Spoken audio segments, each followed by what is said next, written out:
Welcome in on a Thursday. Oh, boy. We can build upon this Ben Johnson story, and we are going to ask a critical question of you. Are we back?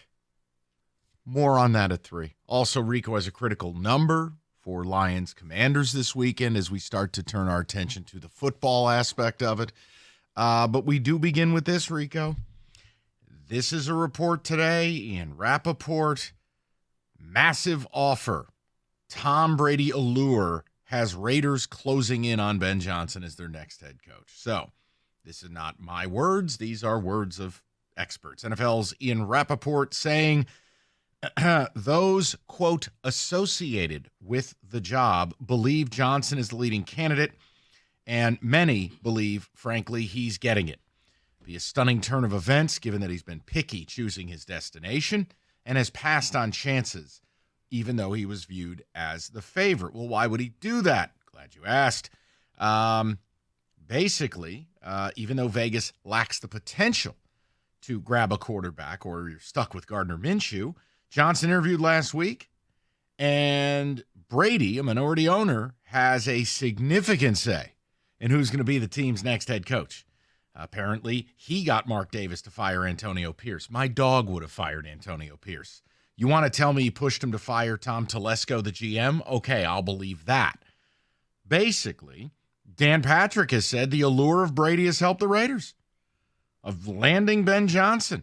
Mm-hmm. Pro Football Talk has reported the Raiders have a, quote, massive offer out to Johnson. Mm-hmm. The Raiders are one of the 6 openings, blah-bitty, blah-bitty, blue, blah. By the way, the most Jets thing of all, the Jets didn't see Ben Johnson as a fit and didn't request an interview.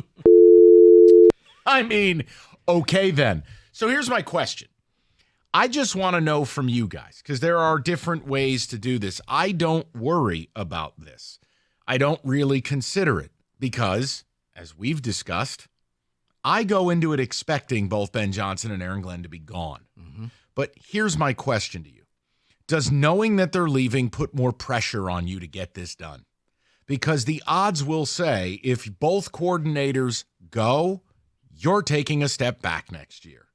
Uh-oh. Yeah. Time for us to do realistic radio. I know that doesn't fly in propaganda land. But listen, if you don't consider it and it doesn't put more pressure on you, I'm not mad at you. I think it's all about, can you compartmentalize it? We sit here every day talking about stuff, and the Lions are a lot of that stuff. If I know whatever game they lose, if they lose, it's the last time I'm going to have these elite coordinators. Yes, it puts more pressure. Mm-hmm. But if they win the whole chalupa, I DGAF. Yep. I don't care. I got what I wanted. I'll pay whatever price it is. Take all the coordinators. Take Disner. Take whoever you like. It's like a wrap party for you finish taping shooting The Godfather. It's going to be an epic movie, and goodbye to everybody. It was great working with you, because I do see that, Mike, because, right before the show, got a phone call from the desert, somebody out there close to the Raiders. Apparently, no, it kind of goes to your show topic. Apparently, Brady and Ben Johnson have a mutual affection for each other. Brady sees Ben Johnson as somebody who gets the game the way he gets the game, who loves the game and understands the game and wants to win at the same rate that Brady does. Ben Johnson loves the fact that, hey, this is Tom Brady, and he has that same mutual respect.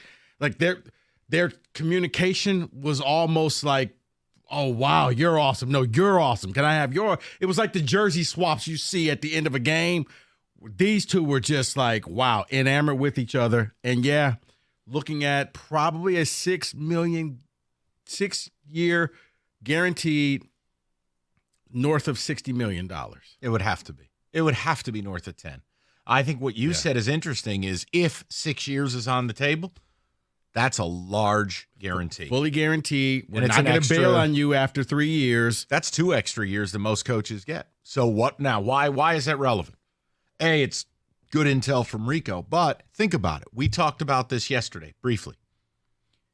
If what Ben Johnson wants to do is a cultural revival, well, bringing in your front office, bringing in a bunch of people from Detroit, and then being given the same time that Brad Holmes and Dan Campbell were given. You're going to need a couple of years. Yeah. And bringing in somebody, looks like John Spytek is the leading candidate for the GM. He's got some ties here. He's at Tampa right now, but looks like they're trying to get that band together, that Spytek will be the general manager of the Raiders. And here's your BOGO for you. You may actually get a second-round pick out of this, too, because they may try to take a certain quarterback who's a backup here with them to the Raiders. If you got a second-round pick for Hendon Hooker, you should be investigated. So that's hilarious. They think that, okay, maybe that's the guy. And I think crack kills. From what I understand, Ben Johnson really likes him. You can like him. A second-round pick, okay. That one can go on our bingo board of lunches. But think about this. We thought the same thing when Brad Holmes went after Jared Goff, and like, really, Jared Goff ended up working out. Yeah, I know it's the cost. I'm not talking about the player. It's the cost. If the Lions got a second-round pick, you could take Ben Johnson tomorrow. Are you kidding me? That would be robbery for a guy who hasn't played. For a guy who was a third-round pick. Okay, yeah, I'll take second-round pick. David, where are you at with this? Just give me the info that I got. Where are you at with it? Yeah, Ben Johnson's gone. No, don't. Come on.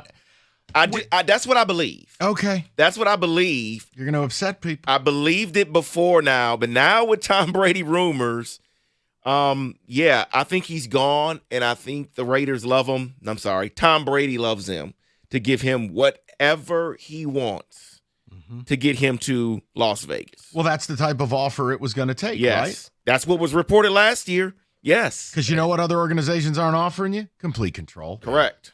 Like, look, you and I believe, okay, go to Chicago. It's the easiest thing to do. You still have bosses. Mm-hmm. This would be Ben Johnson's opportunity to basically be the boss. But does it add pressure? You guys can answer it whatever way you like. This really is the last dance. You know, Aaron Glenn, it sounds like he's trending to the Jets.